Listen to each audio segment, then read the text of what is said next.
I'm actually here on my main account because the one that I started to show you guys how to play the game, it hasn't gotten through the Chains of Harrow, much less the Sacrifice, so I could not obtain Excalibur Umbra on that account. So what we're going to do today is we're actually going to go through a build guide for you on this Excalibur Umbra, this new Warframe that came out. He's actually pretty gross given that his, let's go to default configuration so we can look at his base stats. His base stats look like 300 armor, which is a lot of armor, 225 energy, 300 health, 300 shields, sprint speed of 1, which is a basic sprint speed. So, it's just pretty gross armor stats and everything starting out right there. So what I built my main configuration for now, understand that I built it mostly for the Exalted Blade, which is now a separate moddable weapon, so we'll get into that in a moment. I built it mostly around his Exalted Blade ability, and splashed a little bit towards his Radial Javelin, because Radial Javelin is insane. And, of course, the range off of that will also affect your Radial Howl, which is actually how you're going to end up taking care of the sentience when you run into those on Lua a lot faster and a lot easier, just as you have to end up fighting through sentience in the Sacrifice. Now, I know we didn't get to stream the Sacrifice for you, I'm sorry about that. Thought it would be. I did think it was going to be like any other cinematic quest, that you could replay it, and therefore I could stream it later. That ended up not being the case. It does not allow you to replay the Sacrifice, just the opening scene. So, I did discover that, unfortunately, later on than I had hoped. Anyways, let's go ahead and get into the build. Now, Excalibur Umbra and his melee weapon you get comes with some very, very special mods. Also, just to run through this with you, just to show you, you cannot polarize the umbral polarity that these mods have. So this is the only Warframe, and his weapons are the only weapons that will come default with a polarized slot for umbral mods.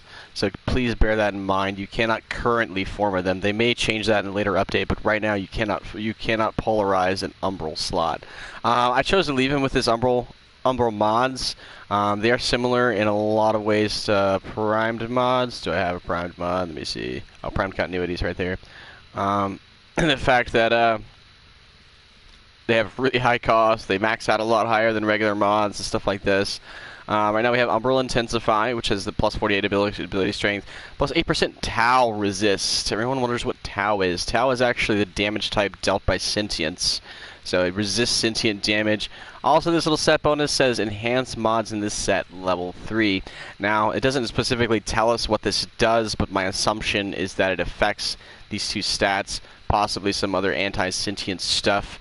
Not really 100% sure on this yet. Haven't gone through all the patch notes to find out what exactly that set bonus does.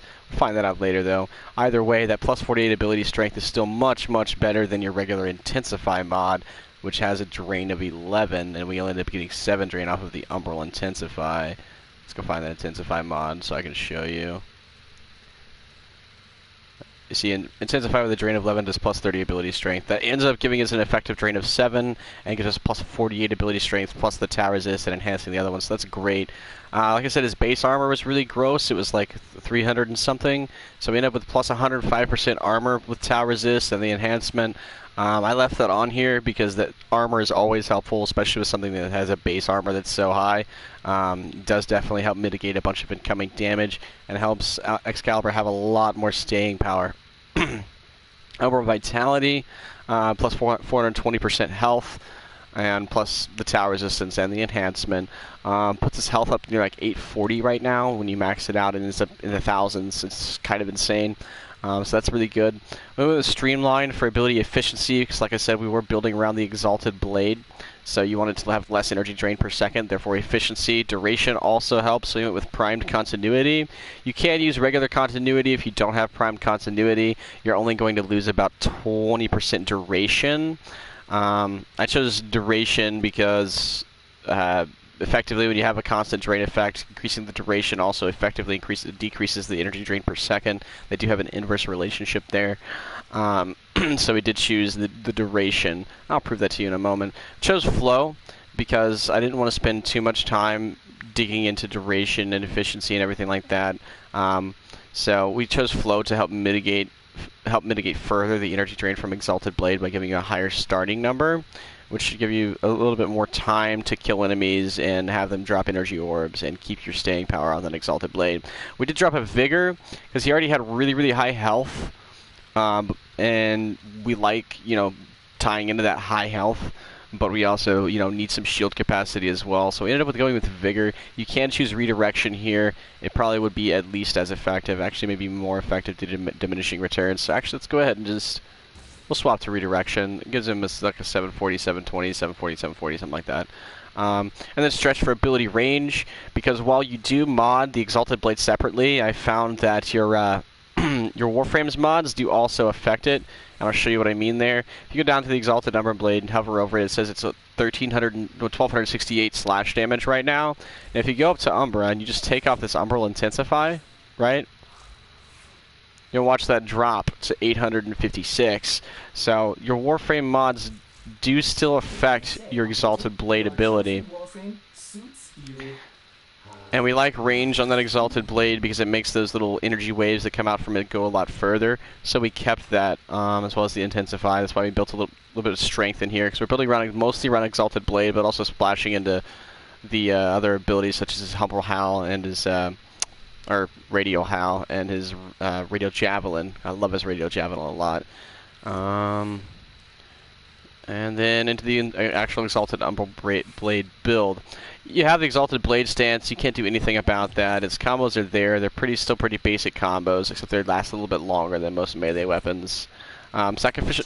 Again, we left the Umbral mods on there. Sacrificial Steel gives you increased critical chance, plus damage to sentience, and then obviously the enhancement that you get with Umbral mods pairing up with each other. So we left that there. Sacrificial Pressure, plus 75% melee damage, plus damage to sentience, and enhance the mods in this set. Since it is a slash weapon, we went with Buzzkill, which if you don't have it, the only way you can actually obtain these is either through Barricadier, the Void Trader, or by killing the Eidolons on Plains of Eidolon. Believe Buzzkill slash mods, I think it's the second or the third Eidolon that drops those. Either way, still better to capture those Eidolons, so it's definitely good to find a good crew to do that with. We went ahead and put Rending Strike, just to push that slash damage a little bit higher, and also add some puncture damage. Not as much of a worry, really. We really just wanted that slash damage in there, but it gives you another 60% slash.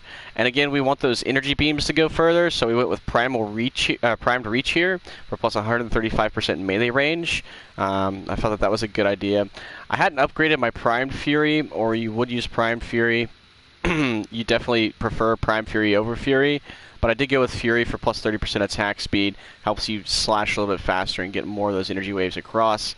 I do feel like this is a weapon I'm going to end up using some formulas to polarize. Because if you polarize this, you can get this Exalted Blade to much, much higher potential here. And just so you guys know, it is a separate moddable weapon. And you can polarize its slots. Okay. This is just day one build on these things. I have playtested this Umbra, and he's really, really good. Again, that armor gives him lots and lots of staying power. If you guys want to see this Gadget, I guess we can go ahead and look at that real fast too. Left the Umbra mods, again, use Decisive Judgment for an Icona stance, because it is considered an Icona. Again, Buzzkill for slash damage. This time we went with more of a status build. We went with Volcanic Edge and Shocking Touch for radiation damage. And went ahead and tossed a Molten Impact there to get the radiation damage higher. And then with Vicious Frost and Virulent Scourge for viral damage. The viral proc will reduce the enemy's health, whereas the radiation damage, which is effective against almost everything in the game, except for Infested, usually it shreds through Corpus Armor, works pretty well against Grineer, and again the viral proc, if nothing else, is going to reduce that enemy's health pretty quickly as your slash damage bypasses their shields and, kills them. So, did we go with a status build there? We haven't formed that either. We're eventually going to figure out what we can do with it. I'll get into a crit build maybe later on. Anyways, guys, that was all I kind of wanted to get into. You can, Umbra's abilities here, the Radio Howl, still stuns nearby enemies, but it also shreds any built-up resistances from Sentience, which is really, really awesome. To be honest, it makes him way better than Excalibur in my opinion. Now, for an Aura mod, eventually you do want to go with Steel Charge. I did end up with another Steel Charge for some reason in my inventory. I think I sold it. So you do want to Steel Charge instead of Growing Power, but Growing Power works too. Steel Charge gives you higher bonus to your drain capacity. Mod capacity, rather. He does come default with a slot, no reactor, so you don't have to build those. Makes that really, really convenient. So does his Exalted Umbra Blade, and so does his melee weapon. All those come with slots and reactors. Oh, you don't need a slot for that one, but they all come with their own catalyst reactors, everything like that. Umbra. You can build around his Radial Javelin or something like that, in which case you go a lot higher in efficiency, a little bit higher in range. And you wouldn't worry as much about duration. In that case, you could minus your duration, honestly, at that point. It wouldn't matter. So you end up building things like, where'd it go? Transient Fortitude, I think is the name. There it is. You end up building mods like Transient Fortitude for plus strength and minus duration, stuff like that. You can definitely do that. I personally, like I said, I built mainly around his Exalted Blade, because that's Excalibur's #1 damage dealing weapon.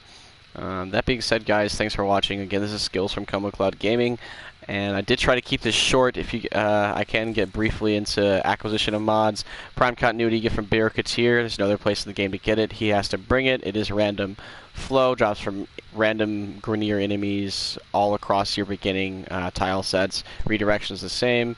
Stretch is pretty easy to get, and Streamlines also from random Grenier enemies all across the beginning of the game. Growing power comes from Apothic Specters. Let me see. Bust kills from Eidolons. Rending Strike is from alerts. Fury is from random enemies. Primed Reach, I think, is also from Barracuteer. And that's it. Again, guys, thanks for watching. This was Skillz at ComaCloud Gaming.